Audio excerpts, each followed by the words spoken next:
Hi friends, நம்ம இன்னைக்கு veggie கொத்து பரோட்டா செய்ய போறோம். எப்படி செய்யலாம் வாங்க பார்க்கலாம். அதுக்கு தேவையான பொருள் எல்லாம் எடுத்து வச்சாச்சு. நம்ம கோதுமை பரோட்டால வெஜ்ஜி கொத்து பரோட்டா செய்ய போறோம். இன்னைக்கு ஃபர்ஸ்ட் அடுப்பை பற்ற வச்சு அதுல பேன் ஒன்று தூக்கி வச்சுக்கலாம்.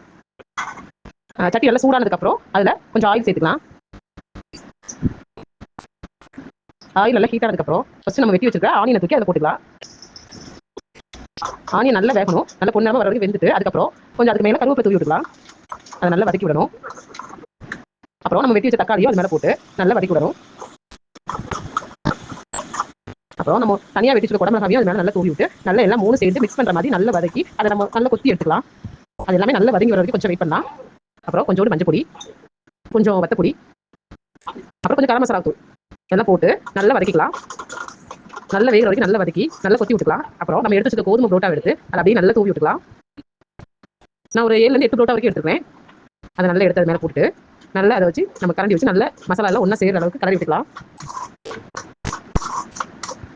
அதை நல்லா நம்ம சப்பாத்தி தோசை கரண்டியை வச்சு நல்லா குத்தி எடுத்துக்கலாம். நல்லா எவ்வளோ தூரம் நம்ம குத்தி எடுக்கிறோமோ அவ்வளோ தூரம் நமக்கு வந்து புரோட்டா உதிரியாக கிடைக்கும். அப்போ நான் தனியாக கொஞ்சம் வெஜ் சாலா செஞ்சு வச்சிருந்தேன், அதையும் சேர்த்து அதை ஊற்றி நல்லா அதை கலரிக்கலாம். நான் எதுக்கு இதில் முட்டை சேர்க்கிறேன்னா என் ஹஸ்பண்ட் பியூர் வெஜிடேரியன், அதனால அதை முட்டை சேர்க்காம வெஜ் சாலா தனியாக செஞ்சு அதை மிக்ஸ் பண்ணி வச்சிருக்கேன். அப்புறம் நம்ம மல்லியிலேயே நல்லா பொடிசா சிசரை வச்சு கட் பண்ணிக்கலாம். கட் பண்ணிட்டு அதை நல்லா தூவி விட்டோம்னா நமக்கு சுவையான வெஜ் கோதுமை கொத்து புரோட்டா ரெடி.